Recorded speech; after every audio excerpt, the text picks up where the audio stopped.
Quando Maya Herrera viu 12 SUVs pretos entrarem na estreita viela em frente à sua oficina em ruínas ao amanhecer, com os faróis cortando a neblina de Chicago como olhos de predadores, ela pensou que sua vida tinha acabado na noite anterior. Ela tinha feito algo que nenhum mecânico deveria fazer.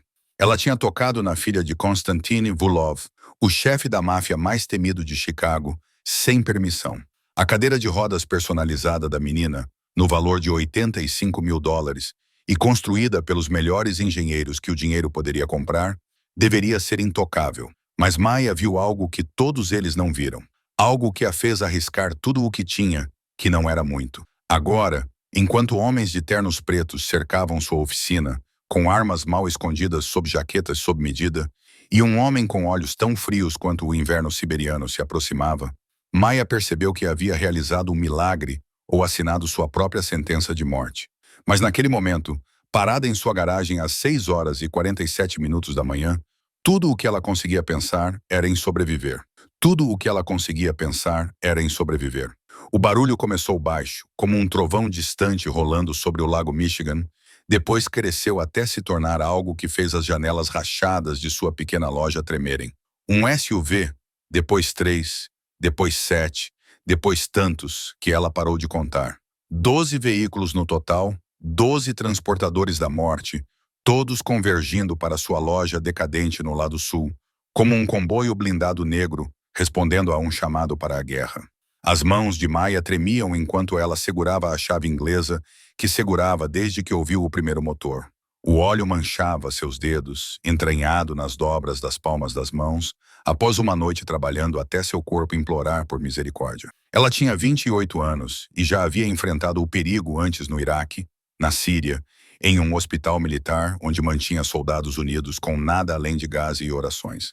Mas isso era diferente. Não se tratava de combatentes inimigos. Era um império que ela havia desafiado, um pai que ela havia contrariado, uma menina deficiente que ela havia tocado sem permissão explícita. Os SUVs formavam um semicírculo perfeito ao redor de sua oficina, como lobos cercando uma presa ferida. As janelas escurecidas não revelavam nada. As portas se abriram com precisão sincronizada e homens emergiram com a eficiência calma de quem já havia feito isso muitas vezes antes. E liderando todos eles estava um homem conhecido apenas como CS, com 1,85 metros de altura e fúria controlada, cabelo preto penteado para trás e um rosto que não revelava nada por trás dos olhos da cor do aço no inverno. Uma cicatriz tênue ia da têmpora até a maçã do rosto, um lembrete de que até os reis sangram.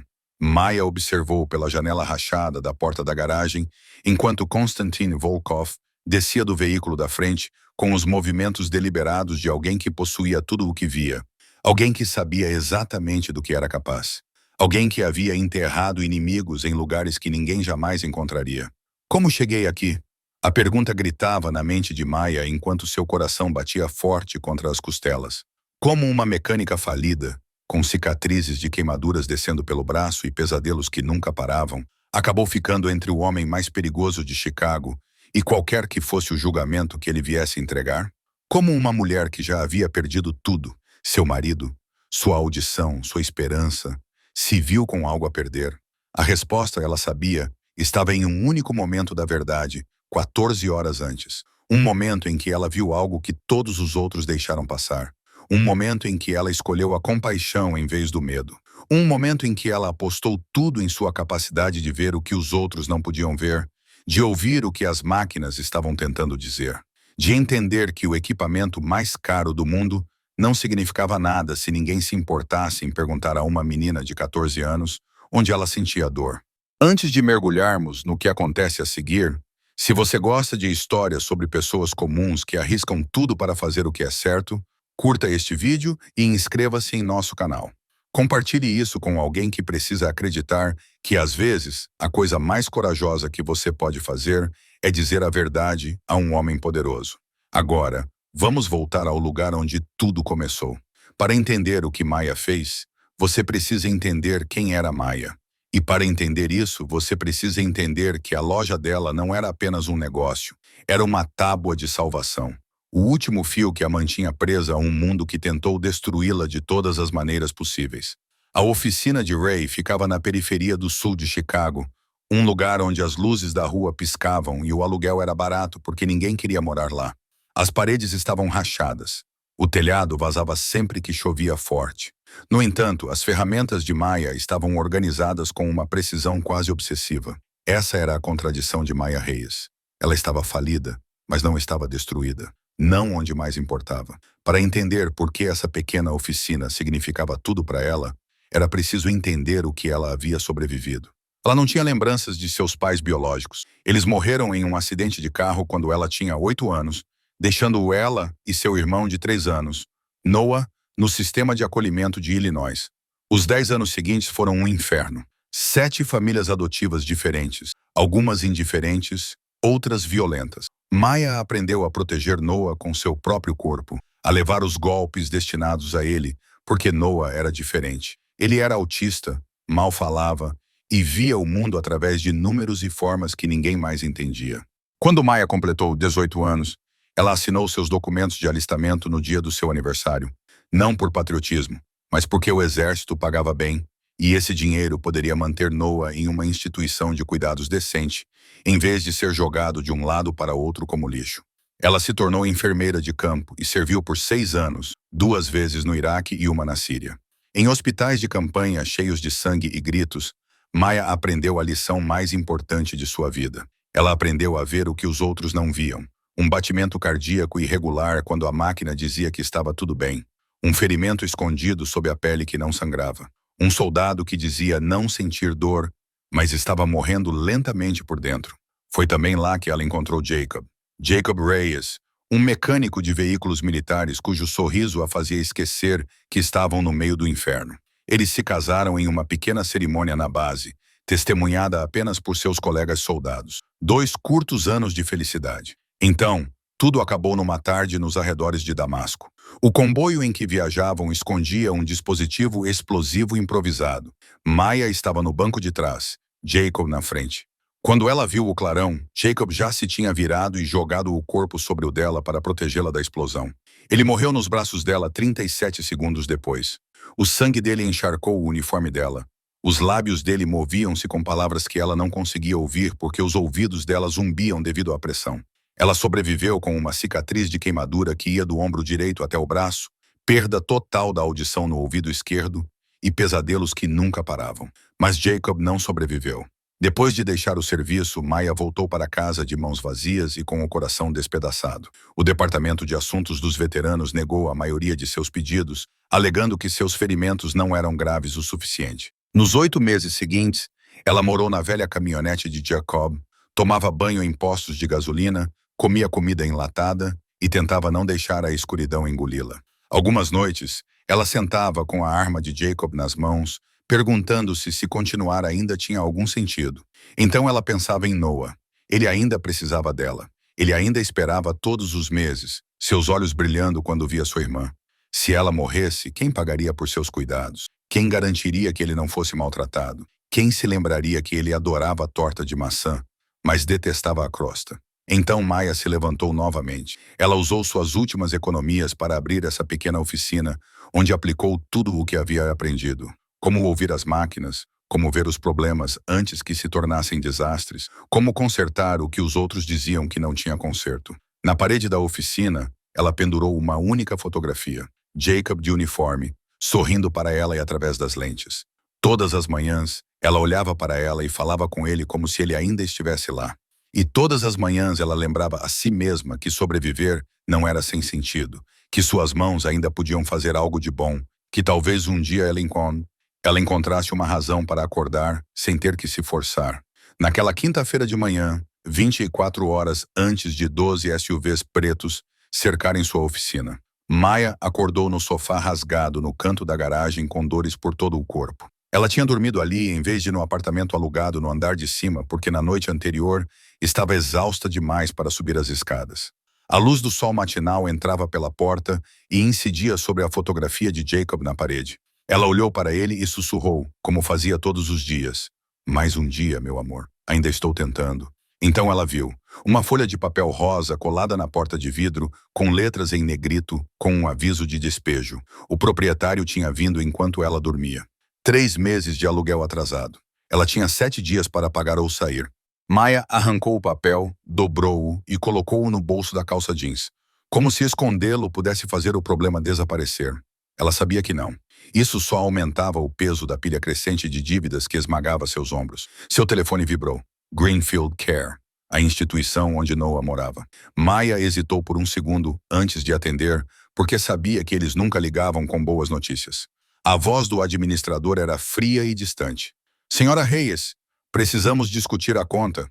Os pagamentos de Noah estão atrasados há 2 meses. Se não recebermos o pagamento antes do final do mês, teremos que transferi-lo para uma instituição pública. Maya sentiu como se alguém tivesse lhe dado um soco no peito. Uma instituição pública significava corredores com falta de pessoal e indiferença. Um lugar onde Noah seria deixado num canto porque ninguém sabia como se comunicar com ele. Ele detestava mudanças, precisava de estabilidade, precisava de rostos familiares. Por favor, dê-me mais tempo, disse Maya, forçando a calma numa voz que se partia por dentro. Vou arranjar o dinheiro, prometo. Ela encerrou a ligação sem saber como cumpriria essa promessa. Sua conta bancária tinha 43 dólares americanos, insuficientes para pagar a conta de luz deste mês, muito menos o aluguel e os cuidados de Noah. Ela sentou-se no velho banquinho e olhou ao redor da garagem, as ferramentas organizadas, o espaço limpo, mas pobre, a placa de reparos da ria do lado de fora, tudo o que ela tinha e possivelmente tudo o que perderia em poucas semanas. A campainha da porta a tirou de seus pensamentos. Uma senhora idosa empurrou uma cadeira de rodas surrada para dentro da loja, suas rodas rangendo a cada passo. A senhora Rosa, 72 anos, morava sozinha em um apartamento barato a 3 quarteirões de distância. Cliente fiel de Maya desde o dia em que a loja foi inaugurada. Maya, minha querida, minha cadeira quebrou de novo, disse a senhora Rosa, desculpando-se. Sei que você está passando por dificuldades e não posso pagar agora. Talvez no mês que vem. Maya levantou-se, ajoelhou-se ao lado da cadeira de rodas e começou a inspecioná-la. Não se preocupe com o dinheiro, senhora. Rosa, deixe-me ver. 20 minutos depois, Maya encontrou os problemas. Rolamentos gastos, freios desalinhados, um parafuso solto que poderia fazer a roda voar a qualquer momento. Ela consertou tudo, substituindo as peças quebradas por outras usadas de seu estoque, sem cobrar nada. Quando a senhora Rosa tentou colocar uma nota de 20 dólares na mão dela, Mia balançou a cabeça. Guarde para seus remédios. Não posso aceitar dinheiro para comida de idosos. A senhora Rosa olhou para ela, com os olhos úmidos pela idade e pela emoção. Sabe quem você me lembra? Meu avô. Ele também era mecânico. Ele costumava dizer, máquinas não mentem. As pessoas mentem, mas as máquinas não. Se você ouvir, as máquinas lhe dirão tudo. Maya sorriu, seu primeiro sorriso do dia. Eu também acredito nisso, senhora Rosa. As máquinas não traem, elas não abandonam ninguém. Quando algo quebra, sempre há um motivo e sempre há uma maneira de consertar. O problema é que a maioria das pessoas não ouve. A senhora. Rosa saiu e Maya ficou sozinha novamente com seus pensamentos. Ela olhou para as contas não pagas, sentiu o aviso de despejo no bolso e então olhou para a fotografia de Jacob. Talvez ela tivesse que fechar a loja. Talvez ela fosse morar no caminhão novamente. Mas pelo menos hoje ela tinha ajudado alguém. E às vezes isso era tudo que ela podia fazer. Ela não sabia que em poucas horas um SUV estacionaria do lado de fora e mudaria tudo. No final da tarde, enquanto Maya limpava o óleo das mãos e se preparava para fechar a loja, ela ouviu um motor. Não era o barulho áspero de sedãs antigos ou táxis baratos que costumavam passar por aquele bairro. Era o som suave e controlado de uma máquina cara, do tipo que ela raramente ouvia na Zona Sul. Ela olhou para cima e viu um SUV preto brilhante estacionado bem em frente à sua loja, com vidros escuros que escondiam tudo dentro dele. Anos de instintos de sobrevivência no campo de batalha fizeram Mia ficar tensa instantaneamente. Nesta área, carros caros nunca traziam boas notícias. A porta se abriu. 2 homens em ternos pretos saíram primeiro, seus olhos varrendo o beco com a atenção de homens treinados para detectar ameaças. Então, um terceiro homem saiu do banco do passageiro da frente. Ele era alto, de ombros largos, cabelo grisalho cortado rente, rosto esculpido como granito e olhos frios e penetrantes. Ele usava um terno cinza escuro perfeitamente ajustado, e a maneira como se posicionava o identificava como alguém acostumado a dar ordens, não a ouvir um não. Alexei Petrov, embora Mia ainda não soubesse seu nome, era o braço direito de Konstantin Vulov, o homem que havia enterrado mais inimigos do que Maya tinha anos de vida. Mas o que chamou a atenção de Maia não foram os homens assustadores. Foi a garota que eles trouxeram do banco de trás. Uma menina de cerca de 14 anos estava sentada em uma cadeira de rodas elétrica futurista, como se tivesse saído diretamente de uma exposição de tecnologia. A estrutura era feita de liga de titânio ultraleve. As rodas eram especialmente projetadas, com um painel de controle eletrônico com tela sensível ao toque e um sistema de suspensão. Maia estimou que custasse pelo menos 70 ou 80 mil dólares, talvez mais. Um dos homens empurrou a cadeira de rodas para dentro da oficina, enquanto Alex o seguia. Ele olhou ao redor da pequena garagem de Maia com desdém evidente, como se entrar ali tivesse sujado seus sapatos polidos. "A cadeira está quebrada", disse ele com um forte sotaque russo. "Conserte agora. Não faça perguntas. Não conte a ninguém." Maia abriu a boca para perguntar o que havia de errado, mas o olhar de Alex a impediu. Era o olhar de um homem que não dava explicações, um homem acostumado à obediência sem motivos. Qualquer outro mecânico teria se curvado e começado a trabalhar. Mas Maia não olhou primeiro para a cadeira de rodas. Ela olhou para a menina e viu o que esses homens não perceberam. A menina tinha longos cabelos negros presos com cuidado, pele pálida como alguém privado de luz solar e olhos cinzentos frios idênticos aos de alguém que Mia logo conheceria. Mas não foi sua aparência que chamou a atenção de Mia. Foi a maneira como ela se sentava. Seus ombros estavam ligeiramente inclinados para a esquerda. Sua mão direita agarrava o apoio de braço como se estivesse se agarrando a algo. Seu queixo estava contraído de uma maneira que Mia conhecia muito bem. Era assim que as pessoas se sentavam quando tentavam suportar a dor sem deixar ninguém perceber. Mia tinha visto isso em soldados feridos em macas, fingindo estar bem para que seus companheiros não se preocupassem. Ela tinha visto isso em si mesma após a explosão, sorrindo para os médicos e dizendo que estava tudo bem, enquanto por dentro gritava. Essa garota estava com dor. Não era uma dor leve, mas do tipo que se torna parte da vida. Tão constante que ela não se lembrava mais de como era não sentir dor. E ninguém percebia. Os homens ao redor dela viam apenas a cadeira cara. Eles viam tecnologia, dinheiro, o que a riqueza podia comprar. Eles não viam a garota sentada nela. Ninguém perguntou como ela se sentia. Maia se ajoelhou, colocando-se no nível dos olhos da garota, em vez de ficar em pé, ao lado dela, como os outros faziam. Ela olhou diretamente nos olhos cinzentos, que tentavam esconder demais. "Olá", Maia disse suavemente. "Eu sou Maia. Qual é o seu nome?" A garota pareceu surpresa, como se ninguém jamais tivesse lhe perguntado algo tão simples. Alexa se moveu para interromper, mas Maia levantou a mão sem se virar. "Estou perguntando a ela, não a você." O silêncio se prolongou. Os dois homens atrás colocaram as mãos nas armas. Alex estreitou os olhos perigosamente, mas pela primeira vez em muito tempo, alguém realmente queria ouvir a menina falar.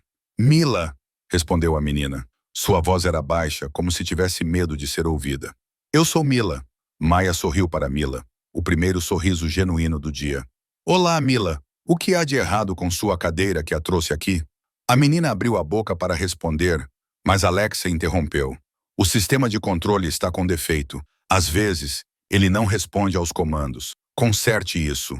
Maia não se virou para olhar para ele. Ela manteve os olhos em Mila, observando como a menina reagia à resposta de Alexis, e viu exatamente o que estava procurando, mas não acenou com a cabeça em concordância. Ela também não balançou a cabeça em desacordo. Ela simplesmente ficou em silêncio, com os olhos cinzentos baixos, como se estivesse acostumada a que outros falassem por ela, acostumada a que ninguém perguntasse sua opinião. "Mila", disse Maia com voz gentil, mas firme. "Você pode me dizer onde sua cadeira dói?" Alexa se aproximou. "Eu já te disse que é o sistema de controle. Você é surda?" Maia se levantou e se virou para encará-lo. Pela primeira vez, ela olhou diretamente nos olhos desse homem perigoso, sem piscar. "Eu ouvi você, mas não estava perguntando a você. Eu estava perguntando a ela, porque é ela quem fica sentada nessa cadeira todos os dias.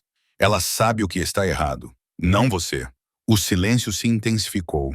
Os dois guardas atrás dele tiraram suas armas dos coldres, sem mirar ainda, mas a mensagem era inequívoca. Alex estreitou os olhos, seu maxilar endurecendo. Antes que alguém pudesse se mover, uma voz fraca falou. "Não é o sistema de controle."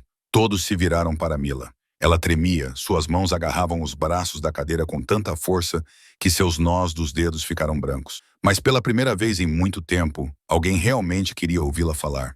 e ela não iria perder essa oportunidade. O sistema de controle funciona bem, continuou Mila, sua voz ainda baixa, mas agora mais clara. O problema é que estou com dor. Onde dói? Maya se ajoelhou novamente, sua voz tão gentil quanto quando falava com Noah. Em todos os lugares, Mila engoliu em seco, seus olhos se enchendo de lágrimas. Nas costas, nos quadris, nas pernas, mesmo que eu não consiga mais sentir as pernas. Toda vez que a cadeira se move, toda vez que uma roda passa por cima de uma rachadura na estrada, sinto como se alguém estivesse enfiando agulhas na minha coluna. Mas não posso dizer nada porque meu pai pagou muito dinheiro. Porque esta é a melhor cadeira. Porque os engenheiros disseram que é perfeita. Se ainda sinto dor, significa que o problema sou eu, não a cadeira. Ela conhecia essa sensação. Sabia como era ouvir que você não estava machucado o suficiente para importar. Ouvir que seus ferimentos não eram graves o suficiente. Dizerem que, se você ainda estava sofrendo, era porque não estava se esforçando o suficiente. Há quanto tempo você sente dor? Maya perguntou. Desde que ganhei essa cadeira. Quase 3 anos, Mila sussurrou, com a voz embargada. Mas não posso contar ao meu pai. Ele perdeu minha mãe por minha causa. Se eu o decepcionar novamente... Maya não entendia o que significava perder a mãe por sua causa, mas deixou isso de lado para mais tarde. No momento, ela precisava se concentrar no que importava. Você me deixa verificar sua cadeira? Mila assentiu. Maya começou a trabalhar. Ela não olhou para o sistema de controle como Alex exigiu. Em vez disso, tocou cada parte da cadeira com as mãos treinadas para ouvir máquinas. Ela fechou os olhos, sentindo, medindo com a intuição mais do que com ferramentas. E encontrou. E as falhas que os brilhantes engenheiros formados em universidades de prestígio não tinham percebido. A inclinação do assento estava errada em 2 graus, forçando a coluna de Ma a ficar em uma posição não natural o dia inteiro. O encosto foi projetado para uma curva média da coluna, mas a coluna de Ma curvava-se de maneira diferente após sua lesão. O sistema de suspensão era muito rígido para o peso do seu corpo, transformando cada solavanco na estrada em um impacto direto na sua coluna. O apoio para os pés estava posicionado alguns centímetros errado, desalinhando os quadris de Ma a cada minuto de cada hora de cada dia durante 3 anos. Maya levantou-se e olhou para Alexi. O medo desapareceu, substituído por uma raiva fria. Esta cadeira, disse ela calmamente, foi projetada para uma pessoa com deficiência média, mas Mila é uma média. Seu corpo é diferente, sua lesão é diferente. Seus engenheiros mediram tudo, mas nunca perguntaram como ela se sentia. Eles projetaram para dados, não para um ser humano. Esta cadeira de 85 mil dólares americanos tem torturado Mila a cada segundo que ela se senta nela.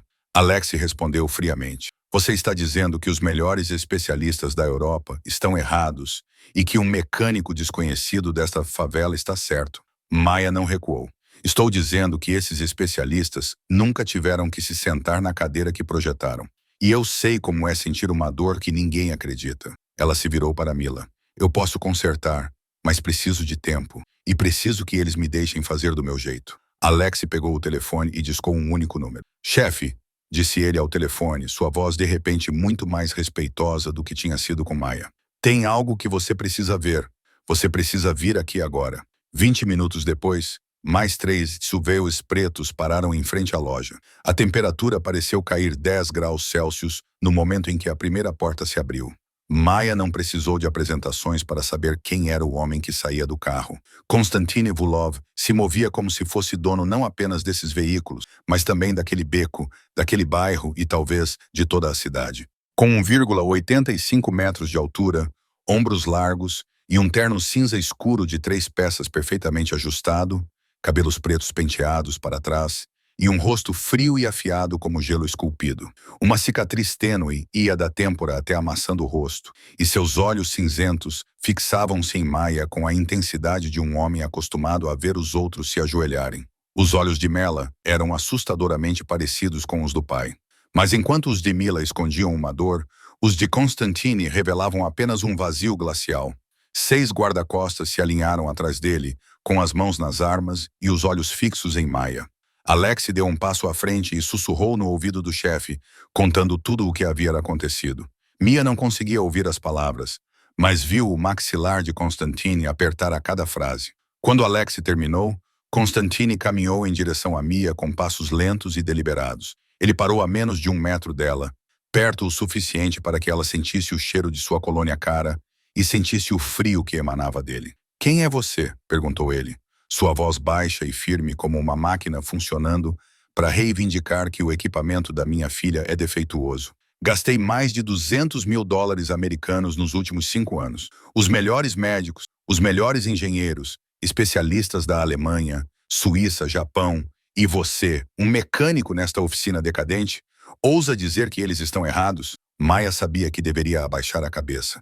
Ela sabia que deveria se desculpar, dizer que estava enganada, deixar esses homens irem embora para que ela pudesse viver para ver o amanhã. Mas então ela viu Mila por cima do ombro de Constantine. A menina estava encolhida na cadeira de rodas, com medo nos olhos enquanto olhava para o pai. E Maia percebeu algo. Mila tinha mais medo de decepcionar o pai do que da dor. Ela havia suportado 3 anos de sofrimento simplesmente para evitar deixá-lo triste. E de alguma forma, isso era mais doloroso do que qualquer ferida que Mia já tivesse visto. Ela respirou fundo e fez o que ninguém ousou fazer. Olhou diretamente nos olhos de Konstantin Volukov, sem piscar. "Você pagou especialistas", disse Maia, com voz firme, embora seu coração batesse forte como um tambor de guerra. Mas nenhum deles perguntou como sua filha se sente. Eles mediram o corpo dela, mas não a ouviram. Eles projetaram para médias, não para Mila. E o resultado é que sua filha está sofrendo há 3 anos e ninguém percebeu. O silêncio tornou-se sufocante. Os guarda-costas sacaram suas armas, apontando diretamente para Maia. Alexei colocou a mão no ombro de Konstantin, aguardando a ordem, mas Mia não se moveu. "Você sabe quem eu sou?" perguntou Konstantin, sua voz mais fria do que seu olhar. Maia assentiu. "Eu sei, e não me importo. Só me importo que sua filha esteja sofrendo e ninguém esteja disposto a ver isso." Konstantin se aproximou. O espaço entre eles agora era de apenas alguns centímetros. "Você não tem medo de morrer?" Maia se lembrou das noites em que ficou sentada com a arma de Jacob nas mãos. Lembrou-se dos 8 meses vivendo em um caminhão, se perguntando se valia a pena acordar no dia seguinte. Lembrou-se de como era perder tudo e não ter mais nada a perder.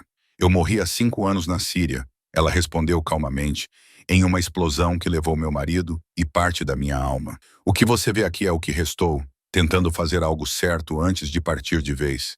Então não tenho medo de morrer. Só tenho medo de não fazer nada significativo antes que isso aconteça." Pela primeira vez, Maia viu algo mudar nos olhos de Konstantin. Não era calor nem misericórdia, mas curiosidade, como se ele nunca tivesse conhecido alguém como ela antes. Antes que ele pudesse falar, outra voz se intrometeu. "Pai." Todos se viraram para Mila. Ela estava chorando, lágrimas escorriam por suas bochechas, mas sua voz estava mais clara do que nunca. "Estou realmente com dor, pai. Todos os dias, todas as horas, todos os minutos eu fico sentada nesta cadeira. Mas não ousei dizer nada porque você gastou tanto dinheiro. Porque os médicos disseram que estava tudo perfeito. Porque se eu ainda sentisse dor, significava que a culpa era minha, não deles." Konstantin ficou paralisado. Maia viu a parede de gelo em seu rosto rachar pela primeira vez, revelando o que havia por baixo. Dor, culpa, o medo de um pai perceber que havia falhado sem saber. "Por que você não me contou?" ele perguntou com voz rouca. "Porque você perdeu a mamãe por minha causa", Mila soluçou. "Eu não queria que você pensasse que tinha me perdido também. Eu não queria decepcioná-lo. Eu não queria que você olhasse para mim e visse mais uma coisa que não podia consertar." Maia observou e entendeu muitas coisas de uma vez. A mãe de Mila havia morrido. Mila se culpava e suportava a dor em silêncio porque acreditava que seu pai já havia sofrido o suficiente. Konstantin se virou para Mia, e desta vez seus olhos não estavam mais frios. Eles continham algo que Maia nunca esperava ver em um chefe da máfia. "Desespero. Você pode consertar isso?" ele perguntou. Maia assentiu. "Preciso de tempo e preciso que você me deixe trabalhar do meu jeito. Sem interferências, sem pergunta." "Quanto tempo?" 12 horas. "Dê-me uma noite. Se pela manhã a cadeira não estiver melhor, você pode fazer o que quiser comigo." Konstantin a estudou por um longo momento. Então olhou para sua filha chorando na cadeira de rodas. Ele se virou para Maia e disse 2 palavras que ela nunca esperava ouvir. 12 horas. Então ele arrastou uma cadeira do canto da garagem e sentou-se a alguns metros de distância. "Vou ficar aqui, observar você trabalhar. Se você estiver certa, eu te devo uma. Se você estiver errada..." Ele parou sem precisar terminar. Maia entendeu o resto. Ela olhou para a cadeira de rodas de 85 mil dólares, Para a menina de 14 anos que sofria há 3 anos, para o chefe da máfia, colocando sua vida nas mãos de 12 horas que passavam. Então ela pegou suas ferramentas e começou a trabalhar. Mila foi levada por Alexei para a sala dos fundos para descansar, mas não conseguia dormir. Deitada no velho sofá de Maya, seus olhos acompanhavam cada sombra que passava pela porta. Mia a ajudou a se transferir para uma cadeira de rodas sobressalente em mau estado, guardada no depósito. Um equipamento barato, sem tecnologia moderna, mas pelo menos que não causava dor. Então ela voltou para a cadeira de $85 mil e começou o trabalho de verdade. Ela a desmontou peça por peça.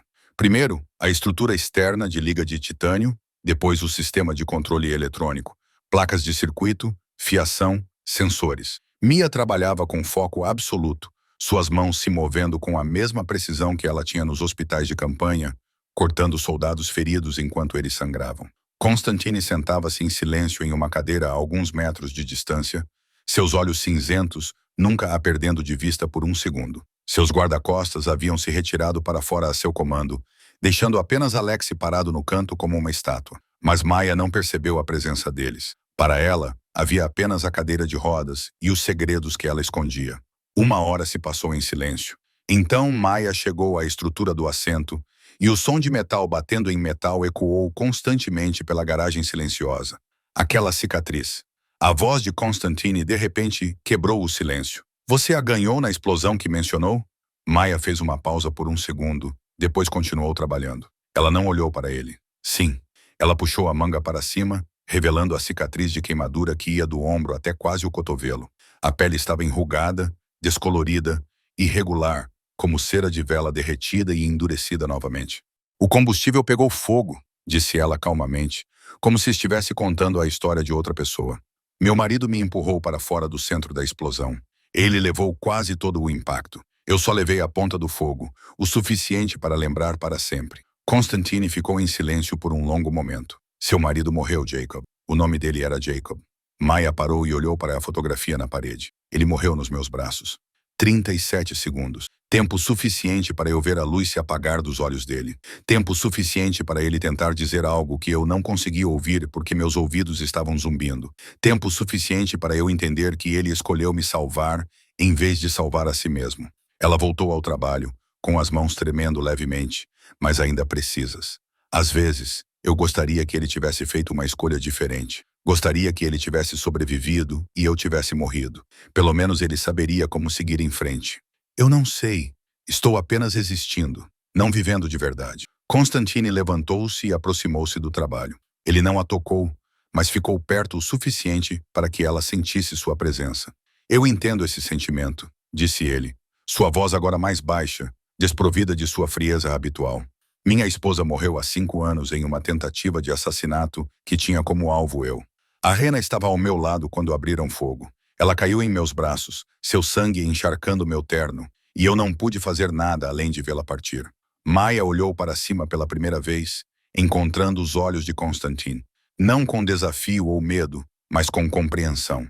E Mila, ela estava no carro atrás de nós. A bala atravessou o assento e atingiu sua coluna. Os médicos disseram que ela teve sorte de sobreviver. Constantine deu uma risada amarga. Sorte. Minha filha perdeu a mãe e as pernas no mesmo dia, e eles chamam isso de sorte. Maya entendeu então por que Mila disse que perdeu a mãe por causa dela. A menina não causou a morte da mãe, mas estava lá. Ela viu tudo, e na mente de uma criança de 10 anos, sobreviver quando um dos pais morre pode se transformar em culpa para o resto da vida. Assim como Mia carregava culpa porque Jacob escolheu salvá-la. Você construiu seu império para proteger sua família. Mia disse, não como uma pergunta, mas como reconhecimento. Mas esse império matou sua esposa e deixou sua filha aleijada. Constantine não respondeu. Ele apenas ficou ali observando Maya trabalhar. E sob a fraca luz amarela da garagem, pela primeira vez, ele não parecia um chefe da máfia assustador. Ele parecia um pai que havia falhado e não sabia como consertar as coisas. Maya se inclinou sobre a cadeira de rodas e continuou a desmontá-la. Ela não disse mais nada. Às vezes, o silêncio é a única maneira de duas pessoas com o mesmo tipo de ferida ficarem lado a lado sem causar mais dor. Lá fora, Chicago mergulhou na noite. Os ponteiros do relógio continuavam girando, contando as 12 horas fatídicas. 3 horas da manhã. Maia havia desmontado completamente a cadeira de rodas, suas peças dispostas ordenadamente na bancada, como uma cirurgia interrompida no meio. Ela começou a medir tudo novamente. Desta vez não pelas médias do engenheiro, mas pelo corpo real de Ma. Ela observou como a menina se sentava, como se inclinava, como sua coluna se curvava, como seu peso era distribuído de forma desigual. Ela mediu com os olhos, as mãos, a intuição de alguém que passou a vida inteira ouvindo o que as máquinas e os corpos tentavam dizer. Constantine ainda estava sentado ali, recusando-se a sair, apesar de Alex insistir repetidamente para que ele descansasse. Ele observava Mia trabalhar com o mesmo foco que normalmente reservava para negociações de vida ou morte. Ela adorava a música, disse ele de repente, como se falasse mais para si mesmo do que para Maia. A Rena, minha esposa. Ela tocava piano. Todas as noites antes de Mila dormir. Ela tocava One Piece, sempre a mesma. Neon, a canção de ninar de Brahms. Maia não parou de trabalhar, mas ouviu. Depois que Irena morreu, Constantine continuou. Mila se recusava a ouvir música. Ela não deixava ninguém tocar piano em casa. O quarto com o piano da minha esposa está trancado há 5 anos. Não tenho coragem de entrar. E Mila também não. Ele fez uma pausa e respirou fundo. Construí meu império do nada. Mato sem hesitar. Faço toda Chicago me temer, mas não consigo entrar naquele quarto. Não consigo olhar para o piano sem ver as mãos dela nas teclas. Não consigo ouvir música de piano sem ouvir tiros logo em seguida. Maia olhou para ele. A luz fraca da garagem, às 3 da manhã, Konstantin Volkov não parecia o chefe da máfia mais poderoso de Chicago. Parecia um homem que havia perdido demais e não sabia como parar de perder mais. Gastei mais de $200 mil, disse ele amargamente. Os melhores médicos, as melhores cirurgias, a cadeira de rodas mais cara. Achei que o dinheiro poderia resolver tudo. Achei que se pagasse o suficiente, minha filha não sentiria dor. Mas durante 3 anos, ela sentiu dor todos os dias. E eu nunca soube porque nunca perguntei. Ele olhou para as próprias mãos. Mãos que estrangularam homens, assinaram sentenças de morte, construíram um império. Sou o pior pai do mundo. Maia largou suas ferramentas e olhou nos olhos dele. Você não é um pai ruim. Você é um pai que não sabe ouvir. Há uma diferença. Um pai ruim não se importa se seu filho está sofrendo. Você se importa. Só não sabe como perguntar. E Mila te ama o suficiente para suportar a dor em vez de te decepcionar. Isso não é fracasso. Isso é um mal-entendido. E mal-entendidos podem ser corrigidos. Constantine a estudou por um longo momento. E pela primeira vez naquela noite, Maia viu o canto da boca dele se levantar levemente. Não era um sorriso, apenas a sombra de um sorriso que havia morrido há muito tempo tentando reviver. Você falou comigo como se eu não pudesse matá-la a qualquer momento. Maia deu de ombros. Se você quisesse me matar, já teria feito isso. O fato de você ainda estar aqui sentado ouvindo significa que não quer que eu morra. Você quer que sua filha pare de sofrer. E isso o torna diferente dos verdadeiros monstros. Ela voltou ao trabalho. E o tempo continuou passando. 4 da manhã. 5 Maia remontou a cadeira de rodas com ajustes que nenhum livro ensinava. Ela mudou o ângulo do assento. 2 graus podiam significar a diferença entre dor e conforto. Ela remodelou o encosto para se adequar à curva única da coluna de Ma.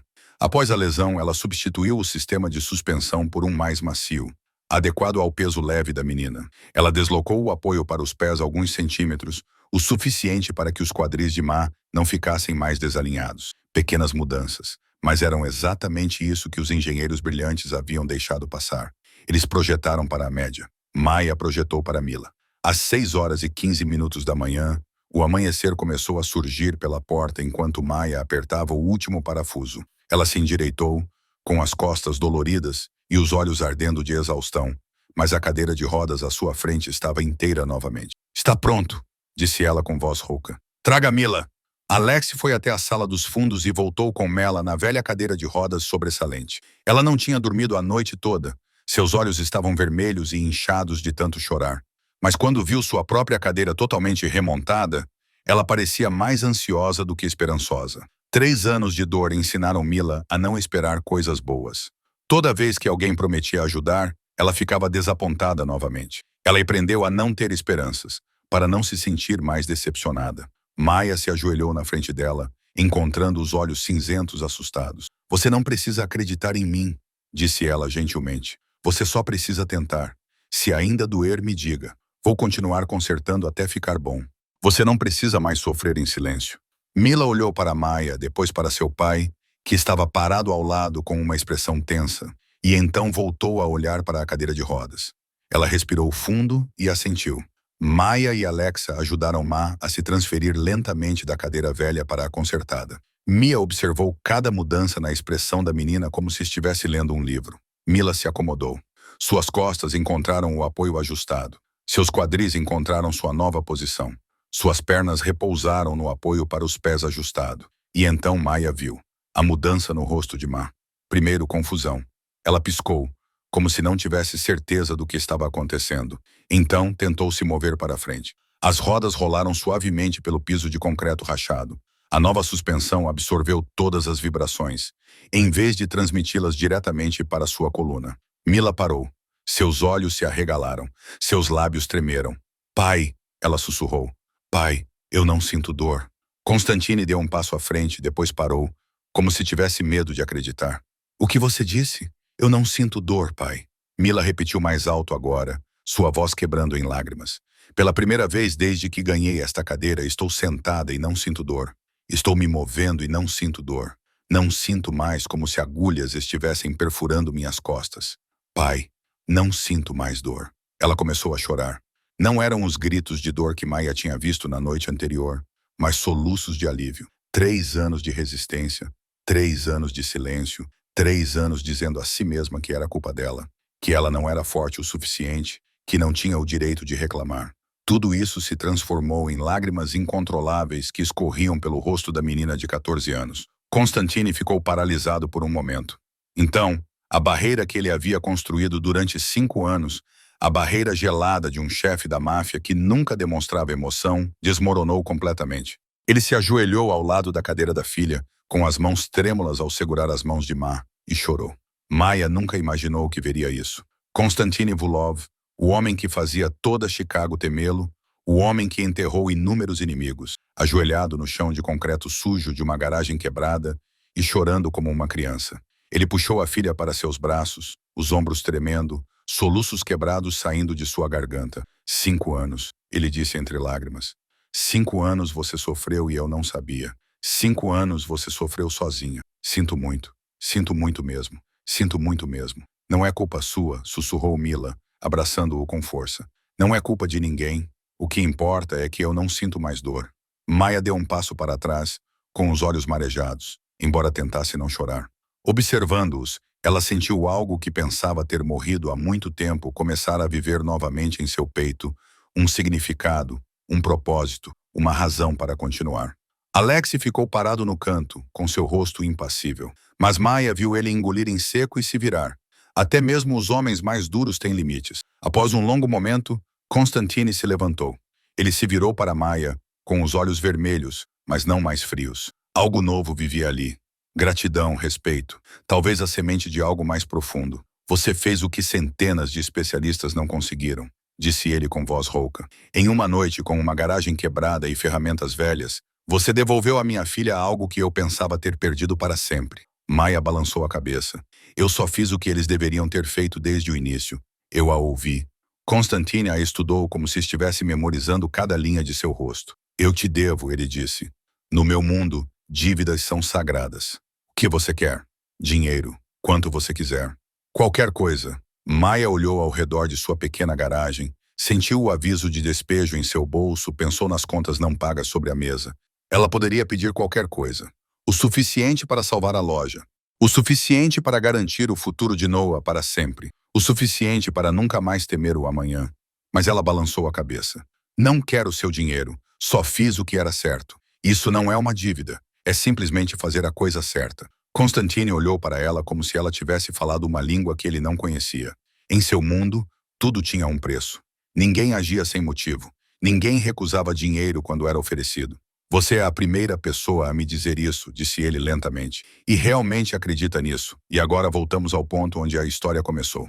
Na manhã seguinte, às 6h47, Maya estava em sua garagem, com uma chave inglesa na mão, olhando para os 12 SUVs pretos que cercavam sua loja. Ela não dormiu depois que Constantine e Mila partiram na noite anterior.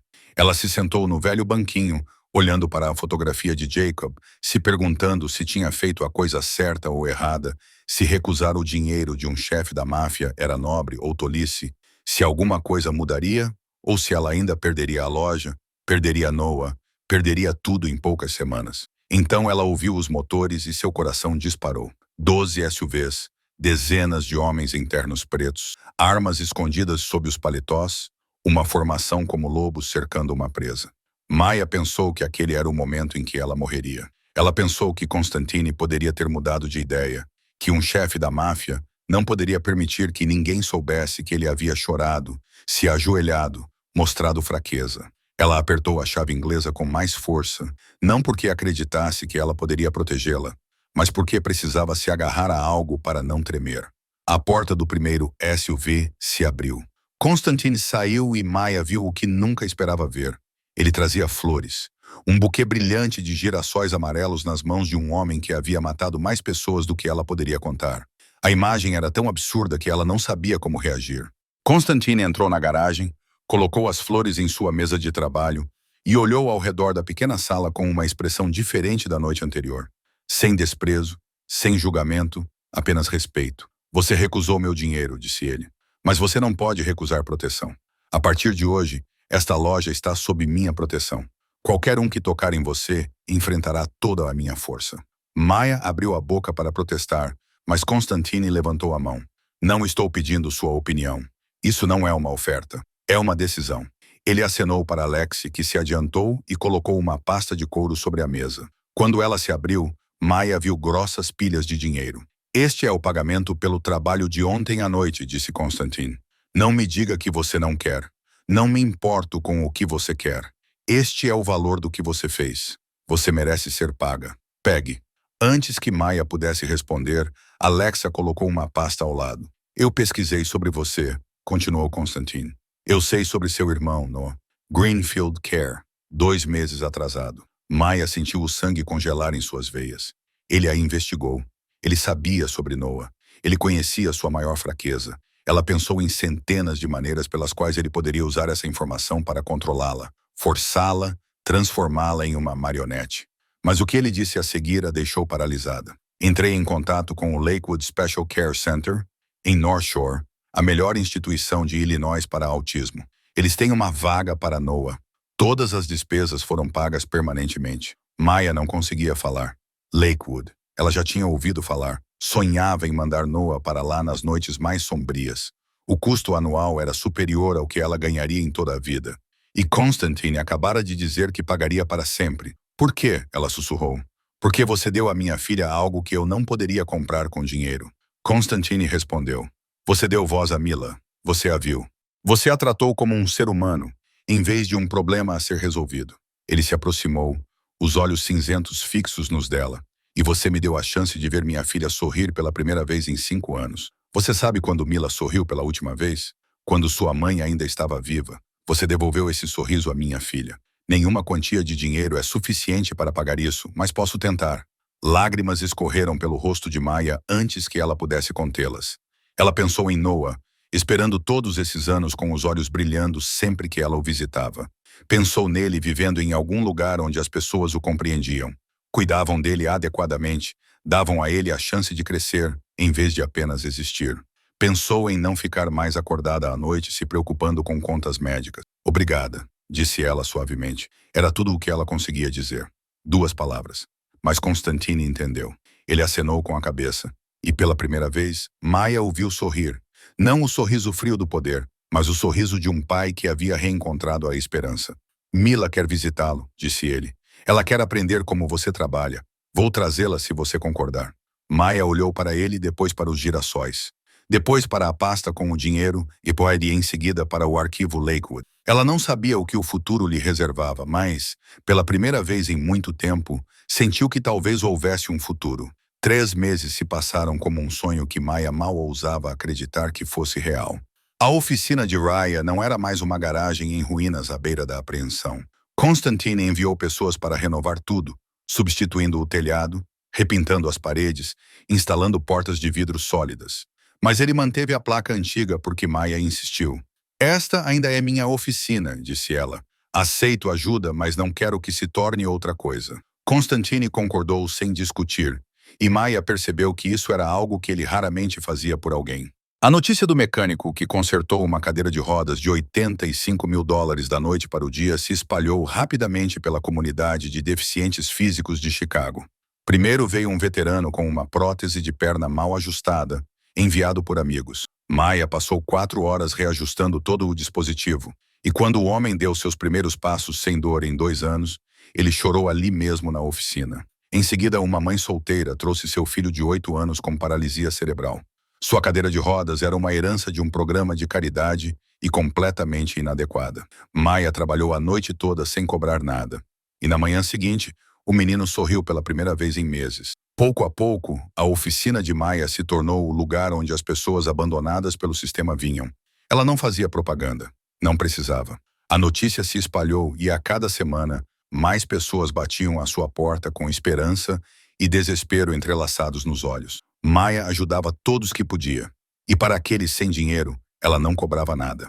Constantine sabia disso e não dizia nada. Apenas garantia discretamente que a loja estivesse sempre abastecida com peças e ferramentas suficientes. Mila a visitava 3 vezes por semana.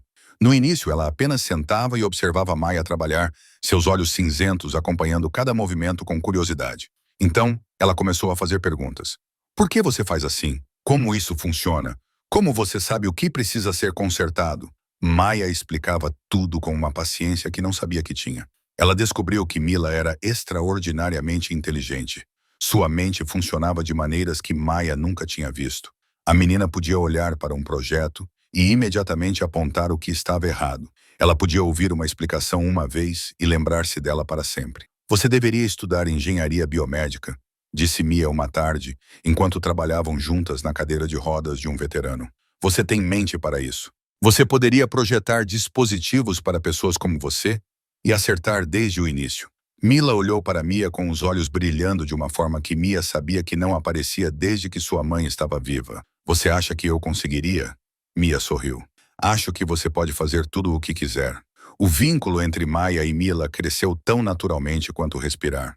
Uma menina de 14 anos que havia perdido a mãe encontrou em Maia o calor que tanto desejava. E Maia, que havia perdido o marido e nunca teve filhos, encontrou em Ma um propósito que não sabia que estava buscando. Quanto a Constantine, ele encontrou cada vez mais motivos para aparecer na loja. No início, ele dizia que era para buscar Ma. Depois, dizia que era para verificar a segurança. Depois, para garantir que Maia tivesse suprimentos suficientes.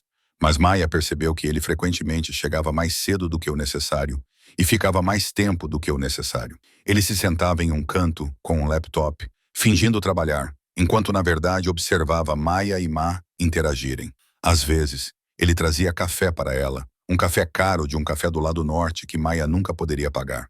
Às vezes, ele ficava até a noite, ajudava-a a fechar a loja e depois ficava conversando com ela sob as luzes fracas da rua até que Alex o lembrasse das reuniões.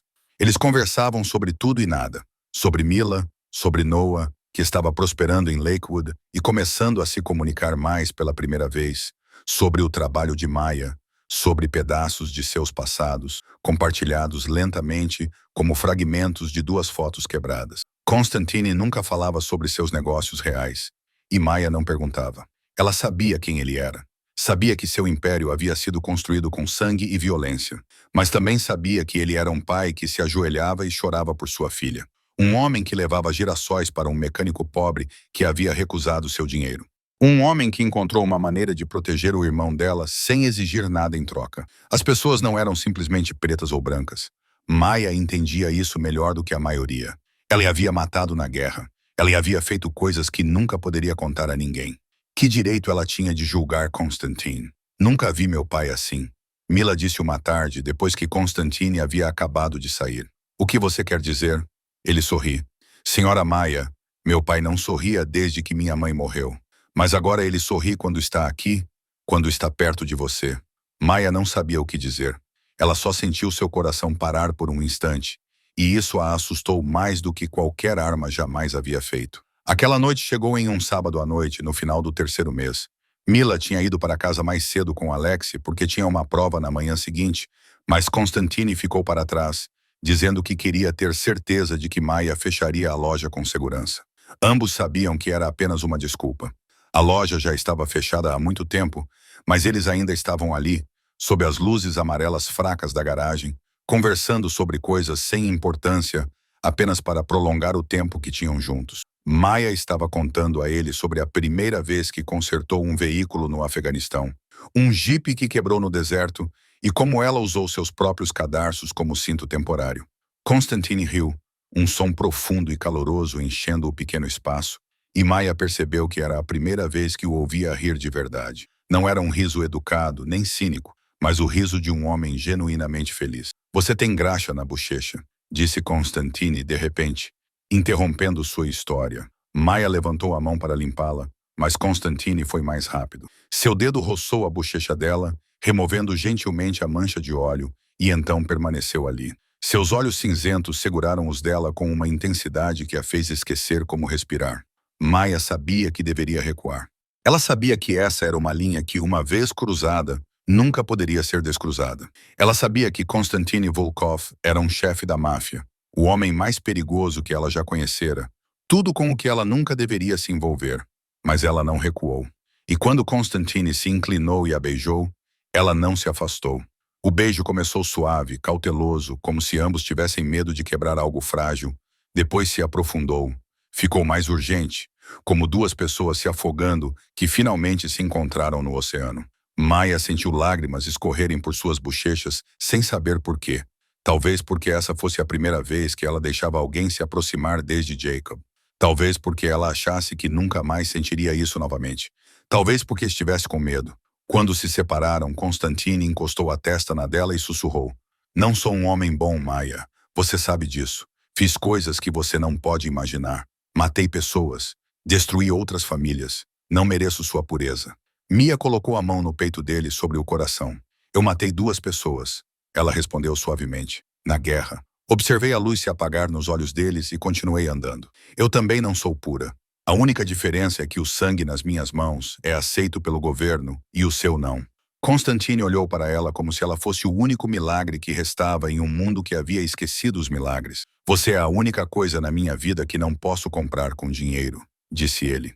Talvez seja por isso que eu tenha valor, Maya respondeu. E pela primeira vez em muito tempo, ela sorriu sem culpa. Eles não sabiam que a 2 quarteirões dali, um carro preto estava estacionado nas sombras e um par de olhos observava tudo através de binóculos infravermelhos. Yuri Kozlov baixou os binóculos e sorriu, o sorriso de um predador que acabara de encontrar sua fraqueza. Ele tinha 40 anos, traços marcantes, uma cicatriz atravessando o nariz e olhos negros como um poço sem fundo. Era o chefe da máfia rival de Constantine há mais de 10 anos. E a guerra entre seus impérios havia ceifado inúmeras vidas de ambos os lados. Mas Constantine sempre vencia, sempre um passo à frente, sempre sem nenhuma fraqueza a ser explorada. Até agora. Yuri pegou o celular e ligou para um de seus homens. Descubra tudo sobre esse mecânico, ordenou calmamente, como se estivesse lendo uma lista de compras. Família, amigos, parentes, qualquer coisa que possamos usar. Parece que o lobo Vulov finalmente mostrou seu ponto fraco. E Yuri Klov não era do tipo que perdia uma oportunidade. Ele ligou o carro e dirigiu pela noite de Chicago, sua mente já traçando planos. Um mecânico. Interessante. Depois de todos esses anos, Constantine finalmente tinha algo a perder. 2 semanas depois daquele beijo, a vida de Maya parecia estar melhor do que nunca. Ela e Constantine não eram oficialmente nada, mas algo estava se formando entre eles. Algo que ambos tinham medo de nomear. Mila começou a chamá-la de senhorita. Maya em vez de senhorita Reyes. Noah estava melhorando em Lakewood, falando uma frase completa pela primeira vez com seus cuidadores. A loja de Mia estava mais movimentada do que nunca, e ela contratou 2 veteranos com deficiência para ajudar. Tudo estava finalmente indo bem até aquela manhã. Mia recebeu a ligação de Lakewood às 7h15. A voz do gerente, Sr. Reyes, tremia na linha. Alguém veio aqui com os documentos de transferência. Disseram que foram autorizados por você. Tentamos ligar para confirmar, mas não conseguimos falar com você. Quando verificamos novamente, eles já tinham ido embora. Ao ouvir o nome Noah, o coração de Maya deu um salto. O sangue em suas veias gelou.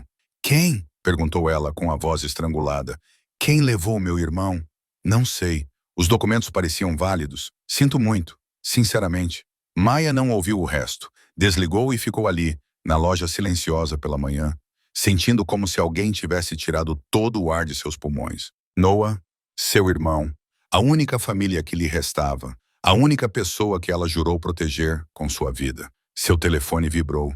Um número desconhecido. Ela lá atendeu com as mãos que não conseguia controlar. Alô, Maya! A voz do homem era desconhecida, com um sotaque russo forte, profunda e fria como um túmulo. Acho que precisamos conversar. Onde está Noah? Gritou Maya. Se você tocar no meu irmão, eu juro que... Seu irmão está seguro por enquanto. A voz a interrompeu. Ele permanecerá seguro se você cooperar. Eu sou Yuri Klov. Talvez você tenha ouvido meu nome do seu novo amante. Maya conhecia o nome. Constantine já o havia mencionado antes. Não muito, mas o suficiente para ela entender que Yuri era seu inimigo mais perigoso. O homem que queria ele morto mais do que qualquer coisa no mundo. O que você quer? Ela perguntou, forçando a calma em uma voz que estava quebrando. Simples. Quero que você venha me encontrar sozinha. Não conte ao Constantine. Não traga guarda-costas. Só você. Se eu perceber qualquer sinal de que você entrou em contato com ele, seu irmão morre. Se você chamar a polícia, seu irmão morre. Se você fizer qualquer coisa além de vir aqui sozinha, seu irmão morre. Você entende? Maya entendeu. Ela entendeu melhor do que ninguém. Não era a primeira vez que ela era levada ao limite. Não era a primeira vez que ela tinha que escolher entre a vida e a morte. Mas era a primeira vez que a vida ameaçada não era a dela. Era a de Noah. O endereço, ela disse. Yuri deu a ela um endereço nos subúrbios ao sul de Chicago, uma zona industrial abandonada conhecida como seu território. Você tem 2 horas, ele disse e desligou. Maya ficou parada ali por um longo momento, o telefone ainda pressionado contra a orelha, embora a linha estivesse morta. Ela pensou em Constantine, pensou em ligar para ele, contar tudo, deixá-lo trazer seu exército para salvar Noah. Mas então ela se lembrou do aviso de Yuri. Se ele tinha pessoas vigiando-a, e ela tinha certeza de que sim, qualquer contato com Constantine poderia matar Noah. E ela pensou em outra coisa. Se Constantine viesse buscá-la, ele enfrentaria Yuri. Haveria guerra, haveria sangue. E se Constantine morresse por causa dela, se ela se tornasse a razão pela qual Mila perderia outra pessoa, ela nunca se perdoaria. Jacob já havia morrido por ela uma vez. Ela não poderia deixar isso acontecer novamente. Ela não poderia deixar outro homem sacrificar sua vida por ela. Maya olhou para a fotografia de Jacob na parede. Sinto muito, ela sussurrou. Estou prestes a fazer a coisa mais estúpida da minha vida, mas não tenho escolha. Ela pegou a velha caminhonete de Jacob atrás da loja, o veículo que ela mantinha há 5 anos, embora mal funcionasse. Ela foi embora sem olhar para trás, sem deixar uma mensagem, sem contar a ninguém. 2 horas depois, ela estacionou em frente a um armazém abandonado nos subúrbios onde 4 SUVs pretos esperavam e dezenas de homens armados montavam guarda. Ela saiu, com as mãos levantadas para mostrar que não carregava nenhuma arma, e caminhou em direção à porta onde o inferno a aguardava. Por Noah, ela faria qualquer coisa, até mesmo entrar sozinha no covil do diabo dentro do armazém escuro e gelado. O cheiro de mofo úmido e ferrugem atingiu Maya no momento em que ela atravessou a porta de ferro. 2 homens a seguraram pelos lados, guiando-a por um longo corredor iluminado por lâmpadas piscantes, até pararem diante de uma grande sala que antes era o escritório da administração da fábrica. Yuri Klov estava sentado em uma cadeira de couro colocada no centro da sala, como um trono em seu inferno particular. Ele era exatamente como Maya imaginava, um rosto de traços marcantes com uma cicatriz no nariz, olhos negros profundos e o sorriso de um predador saboreando o momento antes de atacar. Atrás dele, no canto, Maya viu Noah, seu irmão, encolhido em uma cadeira de plástico, com as mãos amarradas atrás das costas, os olhos fechados com força e o corpo balançando suavemente de uma maneira que ela conhecia muito bem. Noah estava em pânico. Ele odiava mudanças, odiava estranhos, odiava ruídos e luzes desconhecidos, e agora estava preso no pior pesadelo que sua mente especial poderia imaginar. Noah, Maya gritou, com a voz embargada. Olhe para mim. Estou aqui. Vou levá-lo para casa. Noah abriu os olhos ao ouvir sua voz, e por um segundo eles se iluminaram antes de escurecerem de medo ao ver os homens armados ao seu redor. Mana, ele sussurrou, tremendo. Leve-me para casa. Quero ir para casa. Que comovente, disse Yuri zombeteiramente. Que lindo amor fraternal. Mas primeiro temos negócios a tratar, senhorita Maia. O que você quer? Maia virou-se para encará-lo, forçando a calma em uma voz que fervia por dentro. Se você quer dinheiro, eu não tenho. Se você quer me matar para machucar Constantine, faça isso, mas solte meu irmão primeiro. Ele é inocente. Ele nem mesmo entende o que está acontecendo. Yuri riu, o som frio ecoando na sala vazia. Não quero seu dinheiro e não quero matá-la. Pelo menos não ainda. Quero algo muito mais valioso. Quero Konstantin Ivulov. Ele se levantou e caminhou lentamente em direção a ela, os olhos negros fixos nos dela. Você sabe há quanto tempo Konstantin e eu estamos lutando? 12 anos. 12 anos eu tentei derrubá-lo, mas ele não tinha nenhuma fraqueza. A esposa dele está morta. A filha dele é protegida como uma princesa em uma fortaleza. Ele era uma parede impenetrável até você aparecer. Yuri parou a poucos centímetros dela, perto o suficiente para que ela sentisse o cheiro de charutos e uísque em seu hálito. Você é a fraqueza dele. Pela primeira vez em 12 anos, Konstantin Ivulov tem algo a perder. Ele te ama.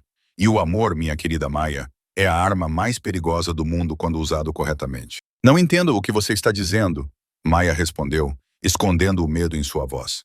Sou apenas uma mecânica. Não tenho valor para você. Oh, mas você tem, Yuri sorriu. Você não precisa fazer nada. Apenas fique aqui. Quando Constantine perceber que você está desaparecida, ele ficará louco procurando por você. Ele agirá de forma imprudente, cometerá erros, e quando vier correndo aqui para salvá-la, eu estarei esperando com toda a minha força. Com as armadilhas preparadas, ele morrerá por sua causa, e seu império será meu. Maia sentiu o sangue em suas veias congelar. Era uma armadilha. Desde o início, ela não era o alvo. Ela era a isca, e se não fizesse nada, Constantine cairia na armadilha e morreria. Fiz o que você pediu, disse Maia, com a voz trêmula mais firme. Eu não entrei em contato com Constantine. Eu vim sozinha. Ele não sabe que estou aqui. Eu sei. Yuri assentiu. Mas você acha que ele não vai notar que você se foi? Você acha que a pequena Mila não vai perguntar por que a senhorita Maia não veio? Você acha que Alex não vai investigar quando sua loja ficar fechada o dia todo sem motivo? Constantine vai descobrir. É apenas uma questão de tempo. E quando ele descobrir, ele virá. Yuri voltou para sua cadeira, serviu um copo de uísque e bebeu calmamente. Você pode facilitar isso. Ligue para ele. Diga para ele vir. Diga que você está em perigo. Seja a isca perfeita. Se você cooperar, eu soltar o seu irmão depois que Constantine estiver morto. Se não cooperar, Yuri olhou friamente para Noah. Começarei a cortar os dedos dele, um por um, até você mudar de ideia. Maia olhou para o irmão trêmulo. Depois voltou a olhar para Yuri com os olhos que War a ensinara a manter impenetráveis. Ela sabia que precisava de tempo. Precisava de uma saída. Precisava salvar Noah sem deixar Constantine morrer por ela. Ela já havia sobrevivido ao inferno antes. Sobreviveria a isso também. 3 horas se passaram naquela sala fria. Maia estava amarrada a uma cadeira ao lado de Noah, os 2 irmãos segurando as mãos através das cordas, e ela sussurrou para ele palavras de conforto que nem sabia se eram verdadeiras. Vou te levar para casa. Tudo vai ficar bem. Confia em mim. Yuri ficou sentado ali bebendo uísque, esperando com a paciência de um predador que sabe que a presa virá por conta própria. Ele não sabia que Maia havia passado aquelas 3 horas fazendo o que os militares lhe ensinaram há muito tempo. Observar, contar os guardas, memorizar a posição das portas, encontrar pontos fracos na segurança e, o mais importante, afrouxar lentamente a corda girando o pulso no ângulo que ela havia aprendido no treinamento de sobrevivência. A 20 minutos de carro, Konstantin Ivulov estava enlouquecendo. Mila ligou para a senhorita Maia às 3 da tarde para perguntar sobre o dever de casa, mas ninguém atendeu. A loja estava fechada. A caminhonete de Maia tinha sumido. Nenhuma mensagem, nenhum bilhete. Alex investigou e descobriu que Noah havia sido levado de Lakewood por pessoas com documentos falsos. Constantine soube instantaneamente que era Yuri. Só Yuri era imprudente e estúpido o suficiente para mexer com alguém dele. Encontre-a, ordenou Constantine, com a voz fria como gelo, enquanto seus olhos queimavam com uma fúria que ninguém jamais tinha visto antes. Vire a cidade de cabeça para baixo se for preciso. Quero saber onde ela está em 1 hora. 40 minutos depois, um dos espiões de Constantine informou a localização do armazém. Yuri não era tão bom em se esconder quanto pensava. Ou talvez ele quisesse ser encontrado. Queria que Konstantin caísse na armadilha que ele havia armado.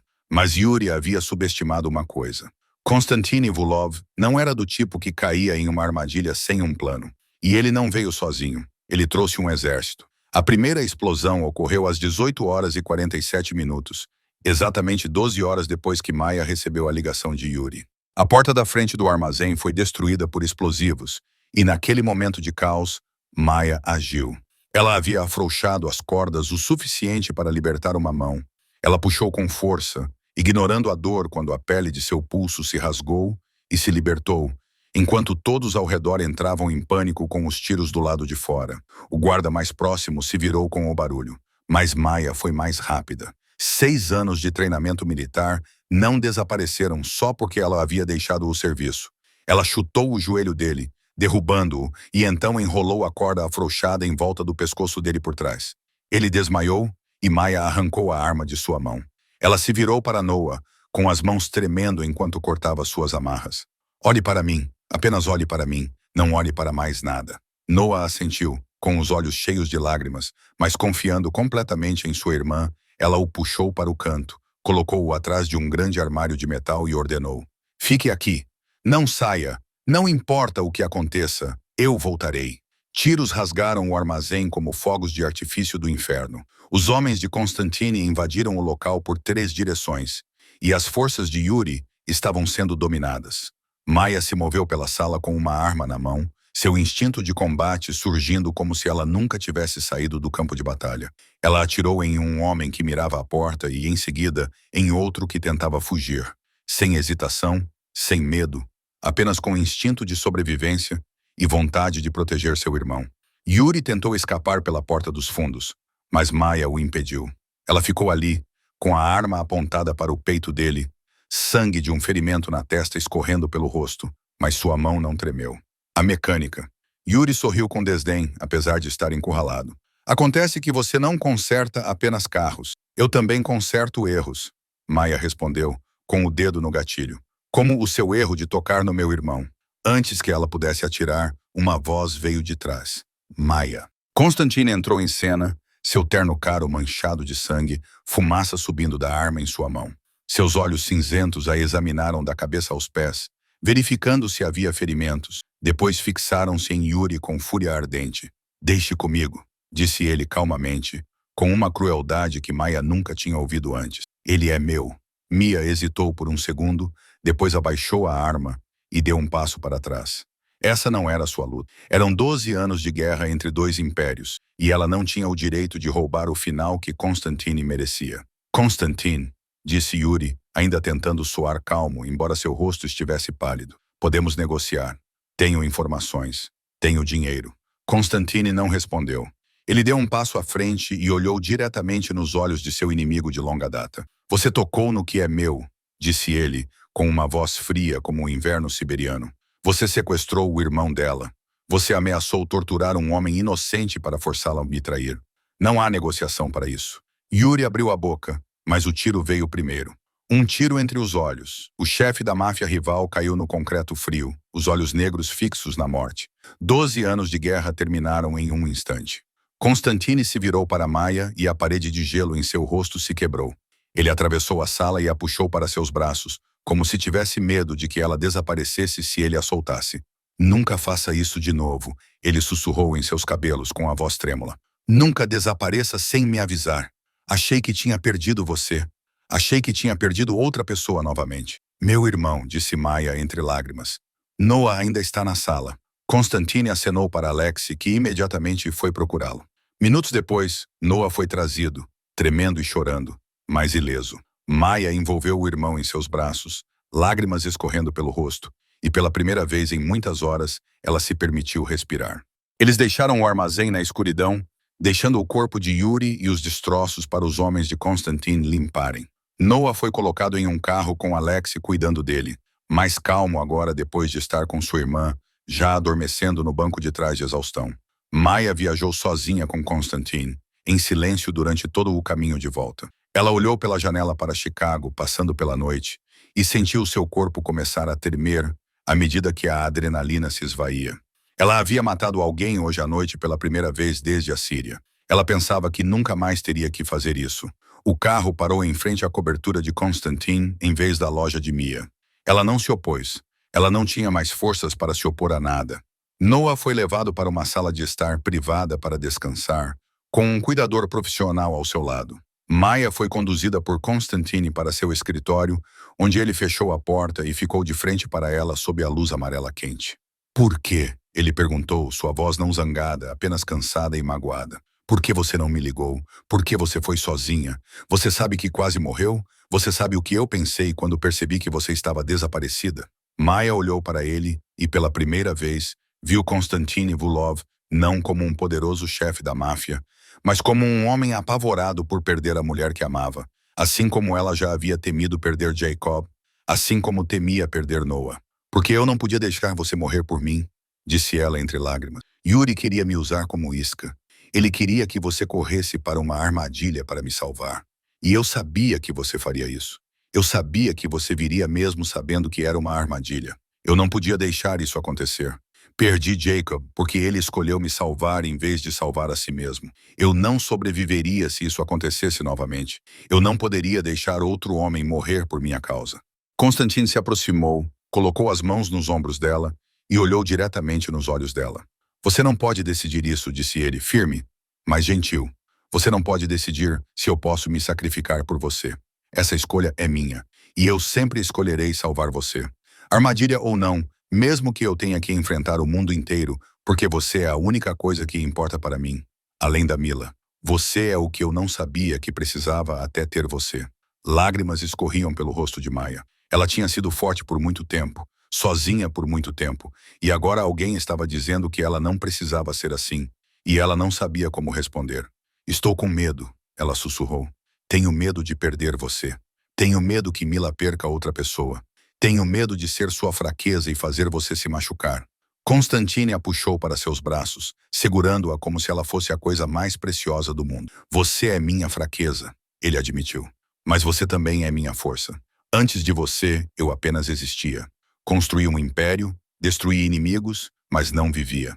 Você me deu uma razão para viver. Você deu a Mila uma razão para sorrir. Você deu à minha família destruída uma chance de se curar. Não vou te perder. Nunca. Ele se afastou um pouco, segurou o rosto dela e enxugou suas lágrimas. A partir de hoje, você e Noah estão sob minha proteção absoluta. Não como uma transação, não como uma dívida, mas porque eu te amo e farei qualquer coisa para mantê-la segura. Maya olhou nos olhos cinzentos, cheios de emoções que ele escondera por anos. Ela colocou a mão sobre o coração dele e sentiu-o batendo forte. Eu também te amo, ela sussurrou. Não sei se é loucura, não sei se temos futuro, mas eu te amo. Constantine se abaixou e a beijou. E naquele momento, dentro da luxuosa cobertura com vista para Chicago à noite, duas almas marcadas finalmente encontraram paz nos braços uma da outra. Um ano depois, a vida de Maya Reis havia mudado de maneiras que ela nunca ousara sonhar. A Reis Repairs não era mais uma pequena oficina no lado sul. Ela havia se tornado o maior centro de suporte de equipamentos médicos para pessoas com deficiência em Chicago. Com mais de 20 funcionários, a maioria deles veteranos que, como Maya, já haviam sido abandonados pelo sistema. Eles vieram não apenas para trabalhar, mas para recuperar um propósito, para provar que as feridas não os definiam e para ajudar outras pessoas que estavam sofrendo como eles já haviam sofrido. Ma ainda trabalhava todos os dias, ainda consertava pessoalmente os dispositivos mais complexos, ainda se ajoelhava para olhar nos olhos de cada paciente e perguntar como se sentiam. Ela nunca esqueceu a lição que a cadeira de rodas de Ma lhe ensinou. Mesmo o equipamento mais caro do mundo não tem sentido se ninguém ouvir a pessoa que o utiliza. Noah morava em um apartamento perto do centro de Maya, com cuidadores profissionais presentes 24 horas por dia. Ele fez um progresso notável no último ano, falando mais, se comunicando melhor e até mesmo começando a trabalhar meio período no centro de Maya. Seu dom para números acabou sendo inestimável no projeto e ajuste de equipamentos. Pela primeira vez na vida, Noah tinha um emprego, um propósito, um lugar ao qual pertencia. Mila foi aceita no programa de engenharia biomédica da Northwestern University com uma bolsa integral. Aos 15 anos, ela era a aluna mais jovem da turma. No entanto, ninguém ficou surpreso quando suas notas ficaram no topo da lista. Quero projetar dispositivos da mesma forma que a senhorita Maia consertou o meu, disse Mila em sua cerimônia de admissão. Mas desde o início, para que ninguém tenha que sofrer como eu sofri. Maia sentou-se na primeira fila naquele dia, com lágrimas nos olhos enquanto observava a garota que amava como uma filha subir ao palco. Constantine sentou-se ao lado dela, segurando sua mão. E quando se olharam, não foram necessárias palavras. Elas percorreram um longo caminho para chegar a esse momento. Maia e Constantine não tiveram um casamento grandioso. Não precisavam de diamantes ou 1000 convidados. Só precisavam saber que todas as manhãs acordariam uma ao lado da outra. Que quando os pesadelos chegassem, alguém as abraçaria e diria que tudo ficaria bem. Constantine começou a conduzir seu império rumo à legitimidade. Não porque Maia pediu. Ela nunca pediu, mas porque ele queria ser digno dela. Queria que Ma se orgulhasse do pai. Queria construir algo em vez de apenas destruir. Não posso mudar o passado, ele disse a Mia uma noite, tarde da noite. Mas posso escolher o futuro, e escolho um futuro com você. Naquela noite, um ano depois de Maia entrar no covil de Yuri para salvar o irmão, ela estava no telhado da cobertura de Constantine, observando o pôr do sol tingir Chicago de vermelho. Mila sentou-se ao lado dela, explicando um novo projeto de cadeira de rodas para Noah, que ouvia atentamente, acenando com a cabeça e falando números que só eles entendiam. Constantine ficou atrás de Maia, com os braços em volta de sua cintura e o queixo apoiado em seu ombro. No que você está pensando? Ele sussurrou. Maia olhou para a foto de Jacob que ainda guardava na carteira e depois para sua nova família, agradecendo a ele. Ela disse suavemente por me salvar naquele dia, porque se ele não tivesse feito isso, eu não estaria aqui. Não teria conhecido você. Não teria Mila, Noah e tudo isso. Constantine a abraçou com mais força. Ele escolheu a pessoa certa para salvar. Maia sorriu e, pela primeira vez em anos, aquele sorriso não trazia culpa. Ela havia aprendido que, às vezes, as coisas mais quebradas não são máquinas, mas pessoas. E, às vezes, a melhor maneira de consertá-las não é substituí-las, mas ouvir, ficar, não desistir. Ela não consertou Constantine Vulov. Ela foi simplesmente a primeira a vê-lo como mais do que um monstro, e talvez fosse tudo o que ele precisava. A história de Maia nos ensina que todos carregam feridas que ninguém pode ver. Mas o que importa não é se elas cicatrizam, é se temos coragem de nos abrir para que outra pessoa possa vê-las. E quando vemos as feridas de outra pessoa, se temos coragem de parar e perguntar onde dói. Maia fez isso por Mila, e isso mudou tudo. Se esta história tocou o seu coração, inscreva-se e ative as notificações para não perder nossos vídeos diários. Curta e compartilhe com aqueles que você ama, aqueles que precisam ser lembrados de que, às vezes, a coisa mais corajosa é dizer a verdade aos poderosos. E a coisa mais gentil é ouvir aqueles que estão sofrendo. Como esta história te fez sentir? Você já conheceu alguém como Maia, que viu a dor que ninguém mais viu? Você já foi ouvido quando o mundo ignorou sua voz? Compartilhe seus pensamentos abaixo. Adoraríamos ouvir o que você tem a dizer. Obrigado por assistir. Desejamos a você saúde, alegria e paz todos os dias. Lembre-se, você merece ser ouvido. Você merece ser amado. E às vezes, a pessoa que pode mudar sua vida está a apenas uma simples pergunta de distância. Onde dói? Até mais e nos vemos no próximo vídeo.